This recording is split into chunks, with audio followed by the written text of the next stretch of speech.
करवा चिंता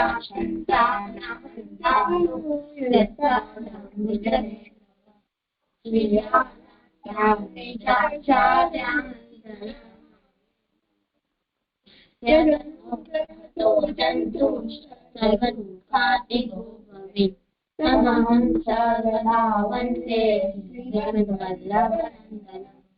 ज्ञानतिमिरान्धस्य ज्ञानाञ्जनशलाकया चक्षुरुन्मीलितं येन तस्मै श्रीगुरवे नमः। नमामि हृदये कृष्णे नीलाक्षीराभिषायणं लक्ष्मीसहस्रलीलाभिसेव्यमानं कलानिधिं चतुर्दिश्य सर्वैर्विराजपीयूषो पञ्चदारदये।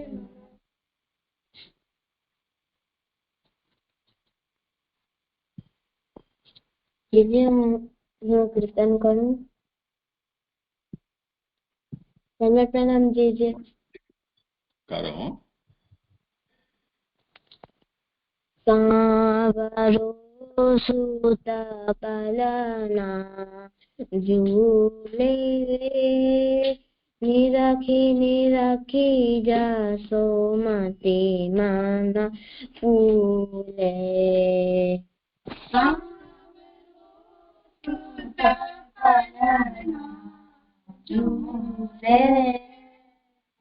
निरखी जासो मते माना नैन विशाल भ्रुपति मुस्तिराजे निरखी बदन उरुपति जियर लाजे। सांवरो सूत पलना झूले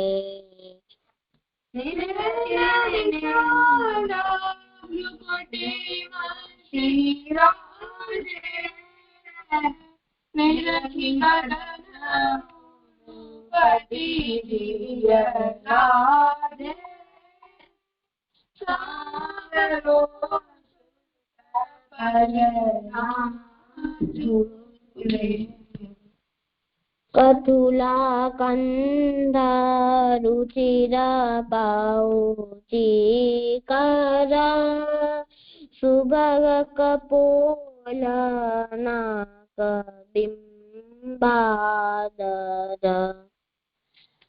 कथुला कंधा रुचिरा पाउची करा सुभग कपोल नाक बिंबादर। बाल तिलक लत काना सोहे मंद हसनी सब को माना मोहे। सांवरो सुत पलना झूले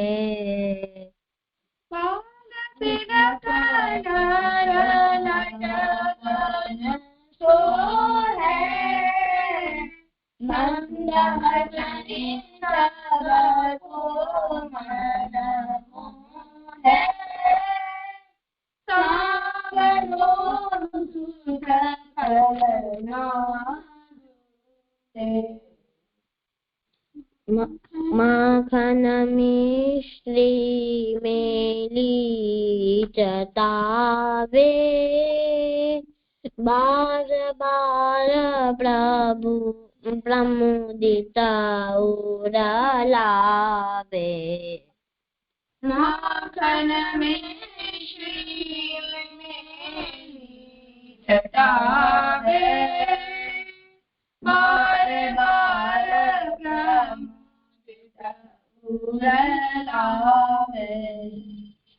गिरिधर कुआरा जनने हुलरावे चत्रभुज दास विमल जस गावे। सांवरो સુત પલના ઝૂલે ગિરિધર કુંવર જનની ઉલરાવે ચતુર્ભુજ દાસ વિમલ જશ ગાવે સાંભળો સુત પલના ઝૂલે સાંભળો સુત પલના ઝૂલે નિરખી યશોમતી માના ફૂલે. એ થઈ ગયું. સુંદર. હો? ધન્યવાદ. પ્રણામ જીજે. હું પસંદ કરું. હા રાખે છે. પછી રામજી ગંગા પાર કરવા માટે કોઈ નાવ ગોતતા હતા અને ત્યાં એક એમને નાવ ચલાવવા વાળો મળ્યો. તો રામજીએ તેમને પૂછ્યું કે તમે મને અમને ત્યાં ગંગાના બીજી પાર લઈ જશો? ત્યારે એમણે કહ્યું કે મેં તમારા પરાક્રમ વિશે બહુ બધું જાણ્યું છે, તો હું તમારા ચરણ ધોઈને અને એ ચરણામૃત લઈને પછી જ તમને બીજા પારે લઈ જઈશ. અને પછી જયારે બીજા પારે ગયા ત્યારે રામજીએ કહ્યું નાવ ચલાવવા વાળાને કે મારા પાસે તમને દેવા માટે કાંઈ નથી. ત્યારે સીતાજીએ પોતાની વીંટી કાઢી અને એમને કહ્યું કે હાલ્યો. તો એમને ના પાડી અને કહ્યું કે હું આ નહીં લઈ શકું. પછી ત્યાં ગંગા નદીના કિનારે રામજીએ શિવજીની માટીની મૂર્તિ બનાવી અને તેની પ્રાર્થના કરી. અને પછી સીતાજીએ નદીને નમન કર્યું અને આશીર્વાદ માંગ્યા અને કહ્યું કે જ્યારે હું મારા પતિ અને ભાઈ ભેગી અમે સહી સલામત પાછા આવશું ત્યારે અમે તમારા દર્શન કરશું. અને પછી તેઓ જાતા હતા અને પછી રામજીએ ગૃવાને કહ્યું કે હવે તમે પાછા તમારા ઘરે જાઓ. ત્યારે ગૃવાએ ના પાડી અને કહ્યું કે મને તમારી સાથે આવવા દો, હું તમારી સેવા કરીશ. અને પછી રામજીએ કીધું કે હા ભલે, તમે થોડીક વાર હાલો. પછી તે જંગલમાં ગયા અને ફરતા ફરતા રાત થઈ ગઈ. અને પછી રાતના તે વૃક્ષની નીચે એમણે આરામ કર્યો. અને પછી તેઓ એક પવિત્ર નગરી પહોંચ્યા જ્યાં ગંગા, યમુના અને સરસ્વતી ત્રિવેણી ઉપર ભેગા મળતા હતા. તો રામજીએ કહ્યું કે આપણે એમાં સંગમ સ્નાન કરીએ. અને પછી તેઓ હાલતા જતા હતા અને પછી ત્યાં એક ભરદ્વાજ ઋષિનો આશ્રમ આવ્યો. અને પછી ત્યાં ગયા અને ભરદ્વાજ ઋષિએ રામજીને ભેટ્યો અને જ્યાં ફળ હતા એ રામજીએ અને સીતાજી અને લક્ષ્મણજી બધે લીધા. અને પછી તેઓ રાતના પણ ત્યાં જ આરામ કર્યો. અને પછી સવાર થઈ ત્યારે રામજીએ ભારદ્વાજ ઋષિને પૂછ્યું કે તમે અમને માર્ગદર્શન આપશો? ત્યારે ભારદ્વાજ ઋષિએ કહ્યું કે હા, મારા શિષ્ય તમને માર્ગદર્શન આપશે. પછી ઋષિએ રામજી સાથે એમના 4 શિષ્યોને મોકલ્યા. એ જે થઈ ગયું.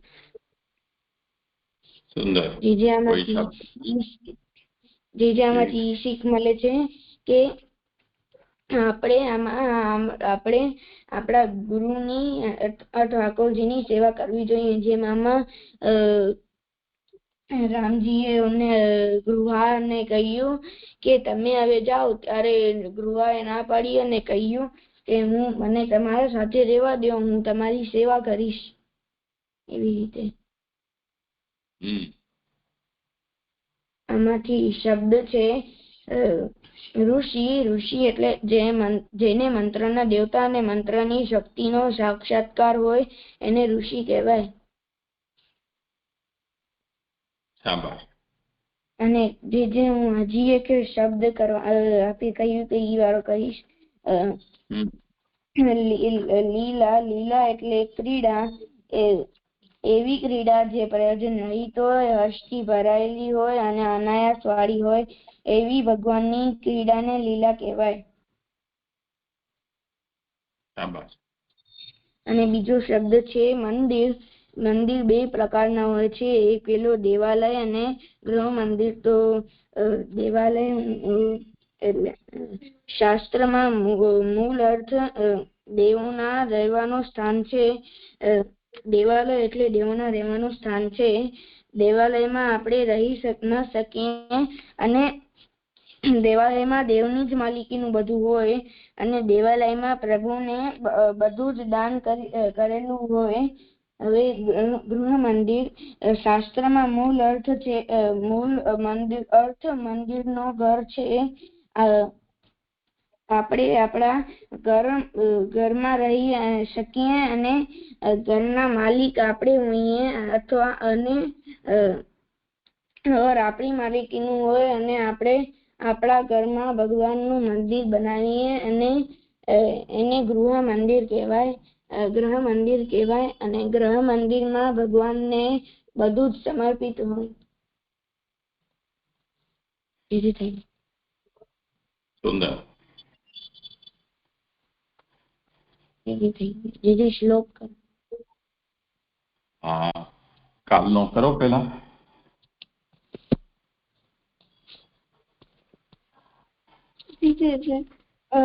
શ્રી ગોપીજન વલ્લભાષ્ટકમ.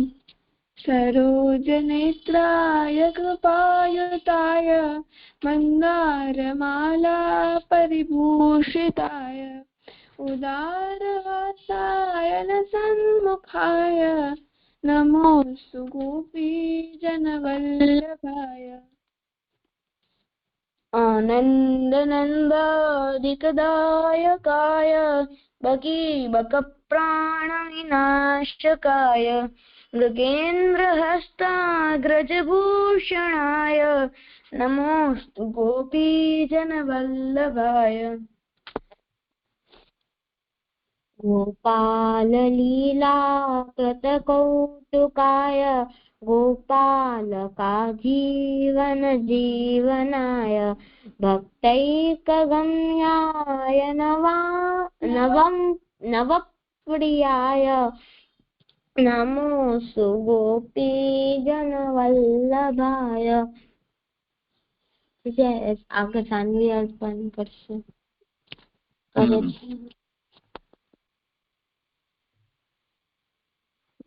મથન ભંડાખિલ ભંજનાય હૈયંગ વિનાશન રંજનાય ગોસ્વાદુદુગ્ધામૃતપોષિતાય નમોસ્તુ ગોપીજન વલ્લભાય.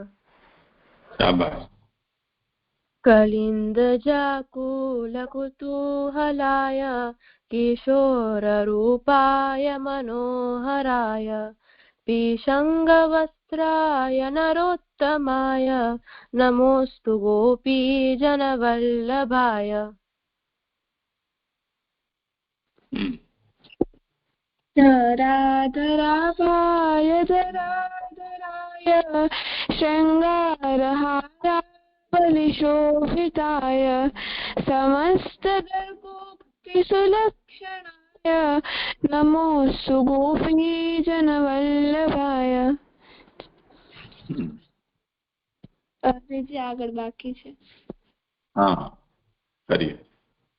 ઈભેન્દ્ર કુંભસ્થલ ખંડનાય વિદેશ વૃંદાવન મંડનાય હંસાય કંસાસુરમર્દનાય નમોસ્તુ ગોપીજન વલ્લભાય.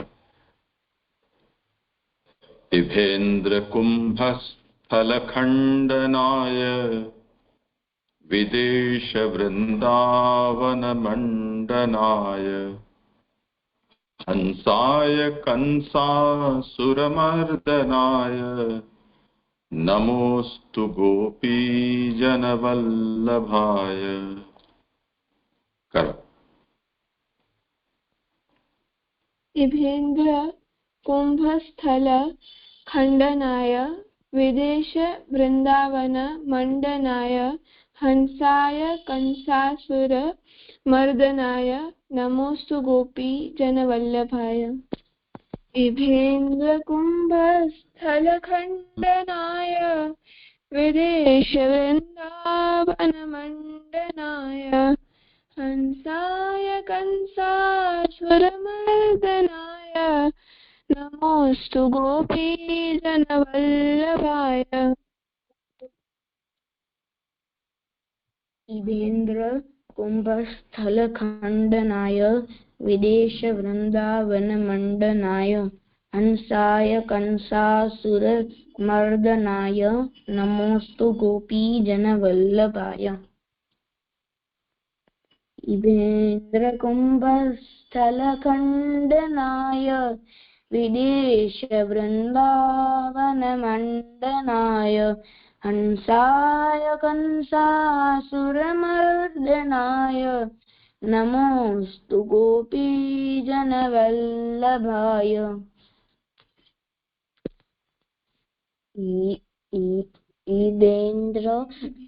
इभेन्द्र कुंभस्थल खंडनाय विदेश वृंदावन मंडनाय हंसाय कंसासुर मर्दनाय नमोस्तु गोपी जनवल्लभाय। इभेन्द्र कुंभस्थल खंडनाय विदेश वृंदावन मंडनाय हंसाय कंसासुरमर्दनाय नमोस्तु गोपी जनवल्लभाय। इभेन्द्र कुंभस्थल खंडनाय विदेश वृंदावन मंडनाय हंसाय कंसासुरमर्दनाय नमोस्तु गोपी जनवल्लभाय। इभेन्द्र कुंभस्थल खंडनाय विदेश वृंदावन मंडनाय हंसाय कंसासुरमर्दनाय नमोस्तु गोपी जनवल्लभाय। इभेन्द्र कुंभस्थल खंडनाय विदेश वृंदावन मंडनाय हंसाय कंसासुरमर्दनाय नमोस्तु गोपी जनवल्लभाय। इभेन्द्र कुंभस्थल खंडनाय विदेश वृंदावन मंडनाय हंसाय कंसासुरमर्दनाय नमोस्तु गोपी जनवल्लभाय। प्रणाम जय। इभेन्द्र कुंभस्थल स्थल खंडनाय विदेश वृंदावन मंडनाय हंसाय कंसासुरमर्दनाय नमोस्तु गोपी जनवल्लभाय। અક્ષિતા, તને એક આમાં વાંચવામાં સમસ્યા એ આવે છે કે શબ્દને તું અડધો વાંચે છે ઘણા વખતે. તો જેમ હમણાં કુંભસ્થલ, તો ભ ને તે અડધો વાંચ્યો, એવી રીતે મોટે ભાગે તને આ સમસ્યા થાય છે. ઘણા લોકો બીજાને પણ આવી સમસ્યા છે. તો એક વખત આપણને એ સમજી લેવું જોઈએ કે જેટલા પણ આમાં શબ્દો છે એ આખા શબ્દ હોય તો એને આખો ઉચ્ચાર કરવો. જેમ કુંભ, એની અંદર મ અડધો છે તો એનો ઉચ્ચાર અડધો થશે, પણ ભ તો આખો છે એટલે ભના પછી અ પણ છે. એ જ રીતે થ માં અડધો સ છે અને થ આખો છે.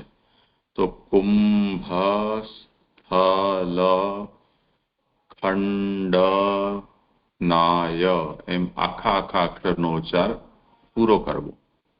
સમજાયું? જી જી જી. ચલો હવે તમે પ્રયત્ન કરશો. જે જે આપણે પહેલા લીવ કરવાનું છે.